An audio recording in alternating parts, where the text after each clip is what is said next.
Chennai IIT வளாகத்தில் மாணவியிடம் பாலியல் அத்துமீறல் சம்பவமானது நடைபெற்றிருக்கிறது. இது தொடர்பான முக்கிய செய்தி. கட்டையை காட்டி மிரட்டி முடியை பிடித்து இழுத்து பாலியல் அத்துமீறலில் ஈடுபட்ட இளைஞர் கைது செய்யப்பட்டிருக்கிறார்.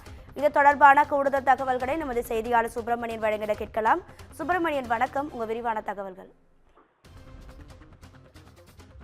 சென்னை ஐஐடி வளாகத்தில் மாணவிக்கு பாலியல் தொல்லை கொடுத்திருக்கக்கூடிய சம்பவம் அதிர்ச்சியை ஏற்படுத்தி இருக்கிறது. ஐஐடியில் படித்து வரும் 20 வயது மாணவி ஒருவர் நேற்று இரவு தனியாக நடந்து சென்று கொண்டிருக்கும் போது அடையாளம் தெரியாத ஒரு நபர் கட்டையை வைத்துக் கொண்டு இளம் பெண்ணின் முடியை இழுத்து பாலியல் தொல்லை அளித்துள்ளதாக கூறப்படுகிறது. இது தொடர்பாக அந்த பெண் சத்தமிட்ட பிறகு அங்கிருந்தவர்கள் எல்லாம் ஓடி வந்தனர். அந்த நபர் தப்பி ஓட முயன்ற போது அந்த நபரை பிடித்து கோட்டூர்புரம் அனைத்து மகளிர் காவல் நிலையத்தில் ஒப்படைத்தனர்.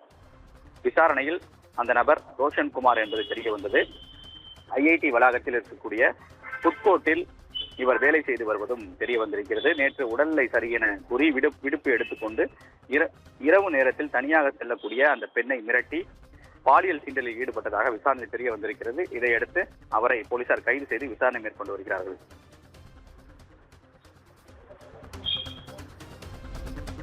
உங்க விரிவான தகவல்களுக்கு நன்றி சுப்பிரமணியன்.